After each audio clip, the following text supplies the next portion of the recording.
As we went through this process, we certainly understood that it became very evident that Lane was a great choice to be our new head coach. At the end of the day, Lane is a winner.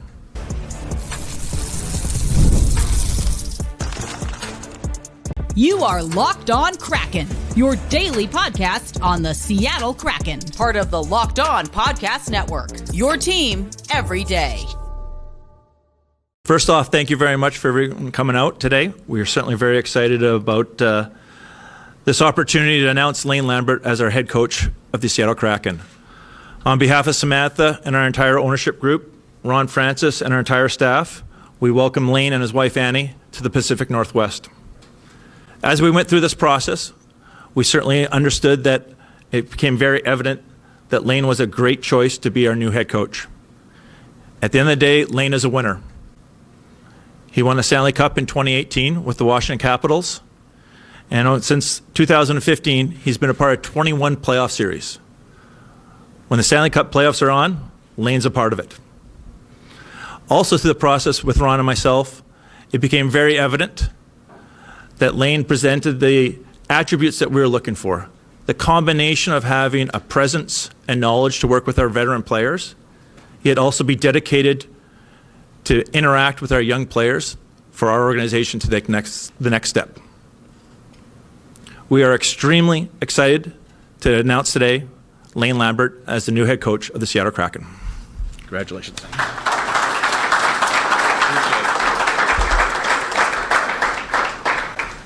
Thanks, Jason. Ecstatic to be here, obviously. It's a thrilling day for myself and my family. And welcome to everyone in here. First and foremost, I'd like to thank Samantha Holloway, ownership group, and Ron Francis, our president, Jason Botterill, our general manager. Thank you for instilling the confidence to appoint me to this position. Being a coach in the National Hockey League is a privilege at any level, and being a head coach in the National Hockey League is an honor. There's one of 32 positions, and I'm greatly honored to take this position. So thank you very much. Going through the process, when I came in here, I knew within about the first 3 minutes that I had conversations that I wanted to be here. The organization is first class all the way. The facilities, everything on down, I could see that right away, and I knew I wanted to be here. And then we started talking about the players and the team, and I was all in. I'm looking forward to getting training camp started in September and building our culture and our identity right from day one. So it will come fast, and we'll be ready for that. And then just finally, I wouldn't be here without the support of my family, my wife Annie, who is in the back there, and our 4 kids, 2 daughters, Samantha and Taylor, and then the sons Cole and Cade. Many sacrifices have been put forth by them in order for me to be able to sit here in this position right now and speak to you. So it's kind of a family affair for me, and even though I'm the only one sitting up here, the family's sitting up here with me. So I can't wait to get started. I can't wait to set up roots in Seattle here, and my wife and I get involved in the community. The fan support, the fan base is phenomenal. Standing behind the visitors' bench, and watching the passion and the volume of the crowd, I can't wait to do it as a home coach. Really looking forward to it. So thank you very much. Thank you. Mike Benton, KGR Radio. Lane, congratulations. Welcome to Seattle. Jason, thank you for doing this also. Lane, first off, if we can get into philosophy and identity a little bit here. How much of that from your previous stops and experiences do you see carrying over here for this team? A lot. That's what experience does for you. And over the years, Jason's talked about the playoff rounds and things like that. There's a formula to win, and the culture, the identity, the standard that's set every day is the philosophy, and you live by the standard, both on and off the ice, and you go through the process. As long as you're doing the right things in the process, the results will take care of themselves. We had some movement on the staff from this last week, and any idea of what's looking like here for the coaches and the coaching staff here for the bench coming up here? Well, first of all, Jess will be back. I've had some good conversations with her. She's been integral in the development of some of our young players, so she'll be back. We are going through the process of evaluating, and we're in a position right now to find the best people to add to the staff and put them in a position to have success. Lane, welcome. Glenn Dreyfus with Davy Jones Locker Room. 2 questions, please, about balance. First, 2 years ago, the Kraken stressed defense. The offense suffered. Last year, the team stressed offense. The defense suffered. Will you be in the lab working on the magic potion to balance those out, and how do you expect to do that? Well, there is a balance, and there's a fine line between one or the other, but the structure and the details that a team plays with leads to both. And I'm proud of the defensive abilities that my teams have had, but in saying that, defense is about getting the puck back. If you don't have the puck, you're in trouble. So the faster you can get the puck back, the more structure you're in to get the puck back, and then it turns into a transition game, and transition is so important in this league. So yes, we'll be strong defensively, we'll be strong structurally, but we will also create offense, and we'll play fast. We'll be aggressive. We'll be at the net in the offensive zone. We'll shoot pucks. So these are things that, if you look at the balance and you look at, you're stressing offense or you're stressing defense, there's both in there. The other balance question is the prospects and the young players who are the future of this franchise. Playing them is not always conducive to winning on a particular night. So how will you balance getting the young players, the prospects, their reps, so they can be the future, with doing your best to win every night? Well, and that's one of the things that really intrigued me when we sat down and talked about the team. I think we've got a balanced team, and I think that the youth, along with the veterans, they create the balance. There's no question about it. And as far as using that balance or creating that, I think young players used in the right moments at the right times can help you win. No question about it. Murray from Como News here in Seattle. Nice to meet you, Lane. A similar question about balance, but about how this team has veterans, but also those young players we've talked about. What is the excitement to, be able to bring those young guys along with that veteran presence in your locker room? Well, I think it's tremendously exciting, and again, when we sat down and talked and looked at the personnel, that was one of the things that excited me, and that's where the development side of it is. In terms of there's an emphasis there to develop on the fly a little bit, so to speak, but we have good young players in this organization, and that's exciting. And I would just follow up on that a little bit too. Is just, look, we have young players in the National Hockey League that are clearly National Hockey League players. And Matty Beniers, Shane Wright, Riker Evans, they've proven that they certainly can be here. It's our job of our staff in Coachella Valley, led by Derek Laxdal, and our player development staff, led by Jeff Tambolini, to now prepare these players to be ready for National Hockey League games, so that they're ready to be inserted in the lineup. It's not Lane's job just to develop a junior player to create and put him in the National Hockey League. It's our job, the staff, to give Lane players who are ready to play National Hockey League games.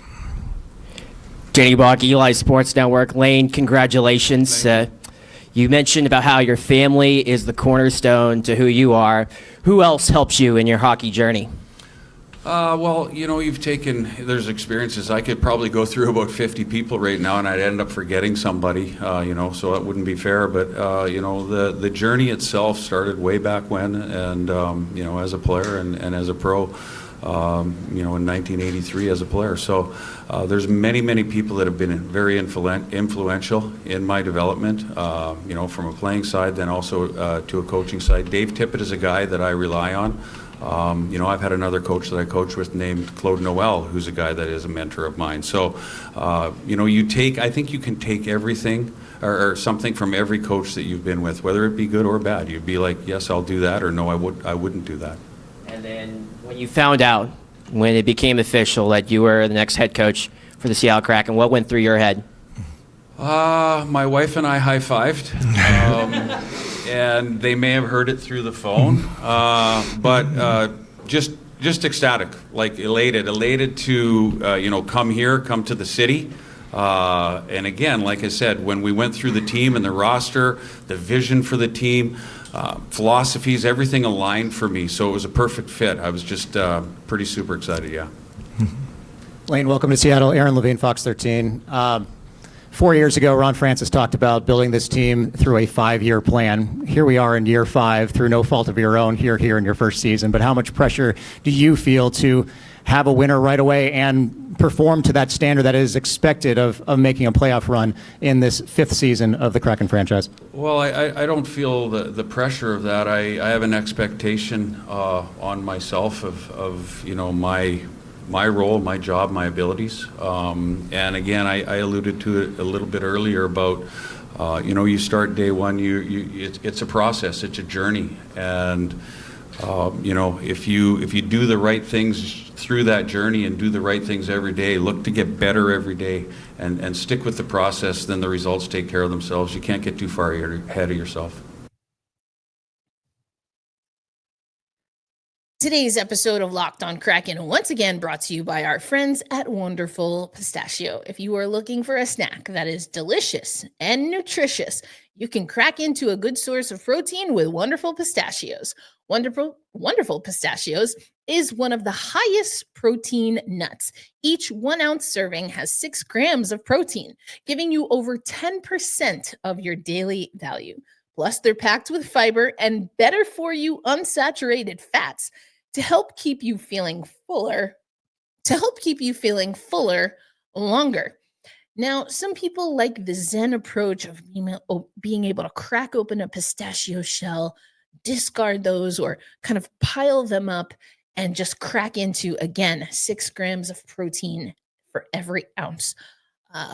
And some people just like the grab and go. You don't want to get pistachio shells all over your car or your gym bag or, on your podcast station, battle station, maybe talking about myself there. Either way, Wonderful Pistachios has something for you. So get snacking and get cracking with a snack that packs a protein punch. Visit wonderfulpistachios.com to learn more.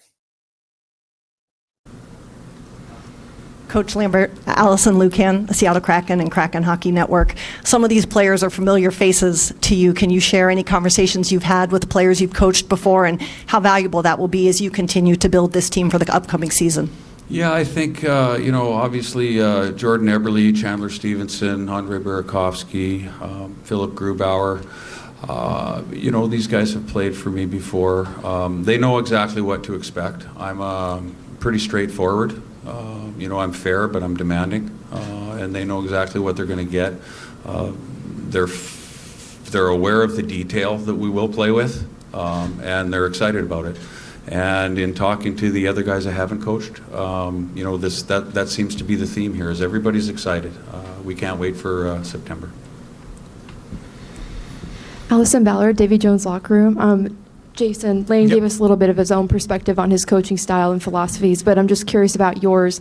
What about the way Lane spoke about this team and articulates his thoughts about the game in general made him stand out to you in that respect throughout the hiring process? No, and it was a situation where both Ron and myself had to get to know Lane a little bit. It wasn't as if we had previous relationships with him. When you put a list together of all the possible candidates, you're trying to look at different things. We talked about leadership. We talked about someone focused on working with our young players, but also having a presence to handle our veteran players. And as we started going through things with Lane, we realized, well, we're talking a lot of the same vision. And I think he touched on it a little bit on his previous answer, that I think Lane's track record as a really good defensive coach, PK coach, is certainly there. And when we started getting into the details of it, we certainly saw that. But then there was that thought process of, why are we so strong defensively? Why are we aggressive? It's to get the puck and to attack, to get to the neutral zone, to get into the offense zone from that standpoint. Then you start looking at things, and people throw out a lot that there are winners, right? That, oh, yes, we know what it takes to win. That's not always truly the case. You have to win to have that experience. And the fact that he's won a Stanley Cup, the fact that he won championships as a player, the fact that he's been in the playoffs so many times, we felt that was another experience, another attribute that really would help our group. So, no, both Ron and I, myself, certainly enjoyed our interactions, the communications. Every time we had another interview with him, we just felt more comfortable with him as our future head coach. Darren Brown from Sound of Hockey and NHL.com. Lane, congratulations. Curious, from your previous stint as a head coach with the Islanders, what are some of the things that, when you look back on that experience, you take away from, whether it's things you would like to continue doing or do similarly or do differently, just what you learned from that?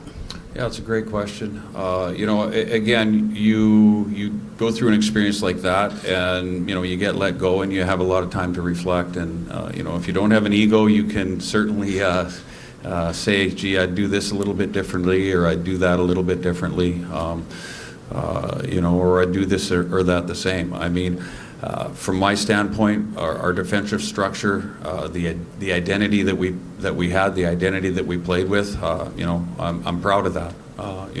There's certain little things that I will look at and look into changing. But at the end of the day, I'm proud of what happened in New York.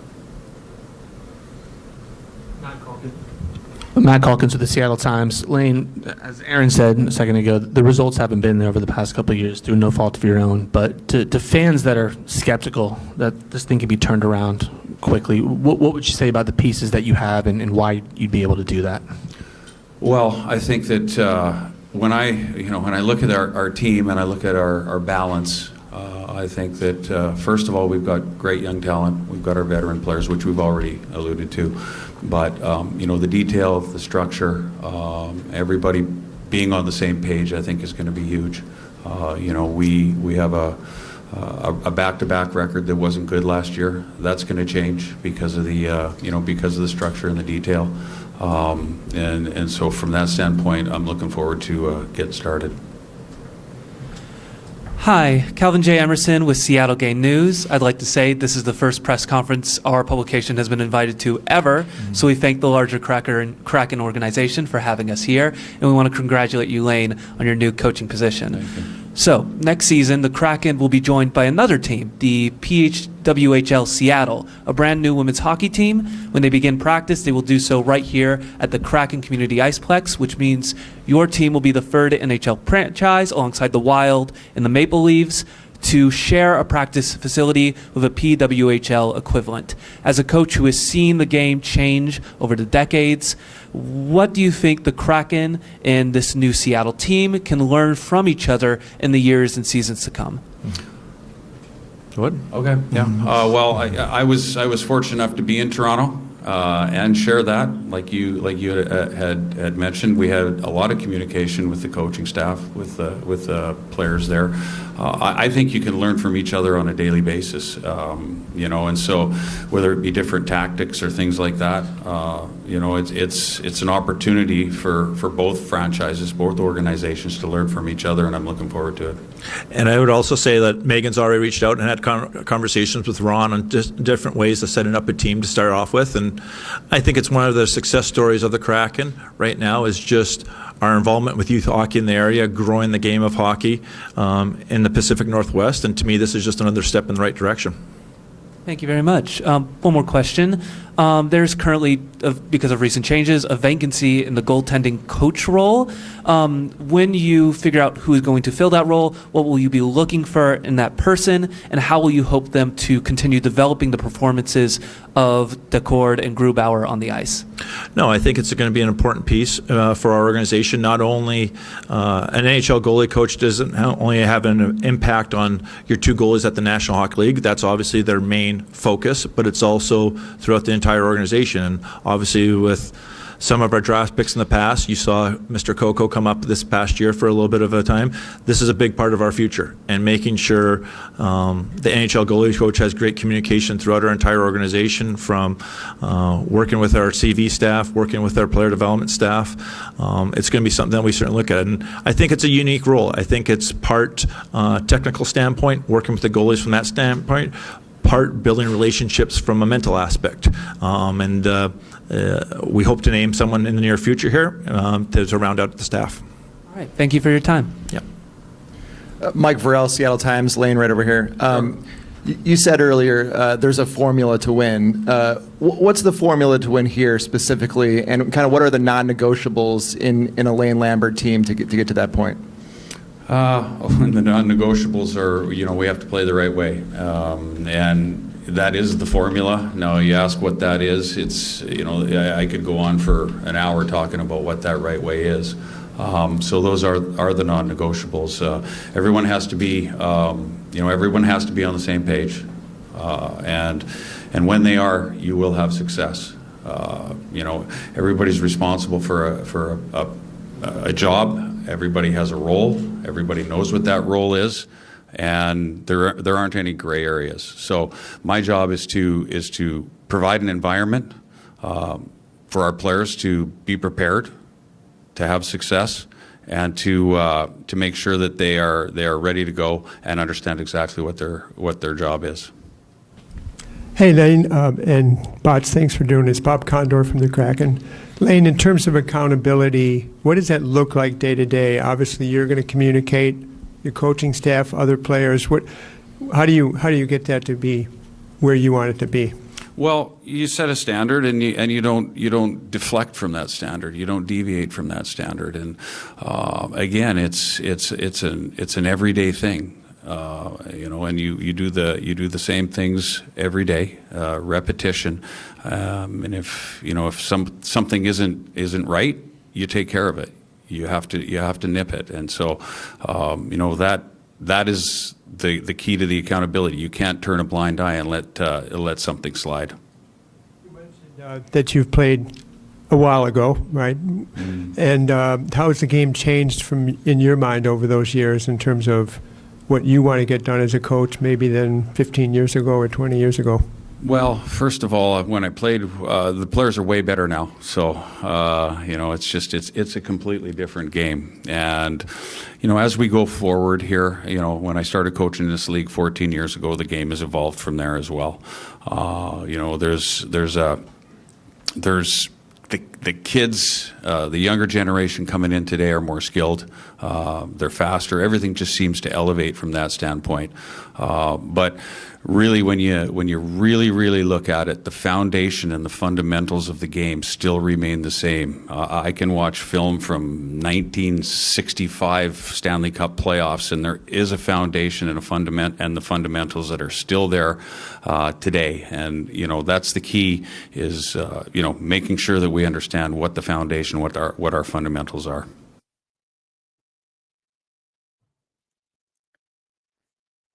Coach Mark Muschietti from Associated Press. Looking at last year and a lot of the major stats, the Kraken were in the lower half, lower third, lower quarter of the league, face-offs, shots, PK, power play. Based on your style, your philosophy, your ideas, do any one of those maybe rank higher on your priority list as far as getting those things addressed? Well, I think I think when you talk about it, you talk about a lot of different things, and there's priorities in certain areas, but everything has to be addressed, right? And so, you can't build Rome in a day, and that's the whole process about, from day one, you start with a process, you start demanding and you start instilling your systems, your structure, your detail, and, we go from there. But definitely our special teams have to be better. Defensively, we'll be better in our defensive zone. I know we will be. So from that standpoint, that would probably be the start with the focus. Lane, Paul Sylvie from King TV. Welcome to Seattle, first of all. And, being a Detroit native, I know things have changed a lot since the Red Wings drafted you back in the 80s. But what's your take on overall team toughness? I mean, we've seen it seems like it's coming back a little bit more throughout the NHL. What's your overall take? Well, you know what? It's evolving. It's evolved out. At the end of the day, team toughness is about players that are willing to go to certain areas, players that are willing to win 50-50 puck battles, players that are willing to put themselves in shot lanes. That's team toughness for me. And, you know, again, there's a little bit of a physical element. Of course there is. There always going to be. But, you know, at the end of the day, the team toughness is in all the little things for me. Lane, Rick Morgan with the Puget Sound Business Journal here. I'm just curious, you know, with a new and sort of growing fan base, how that sort of impacted your decision making in taking the job, or how it impacts how you approach the job. I mean, or is it just strictly stick to the ice and everything else will take care of itself? No.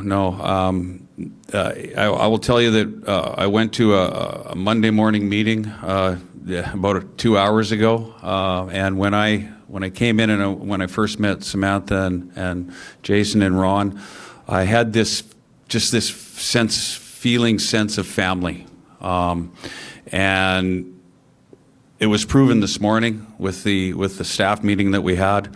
I was excited about the opportunity of being able to come into this environment.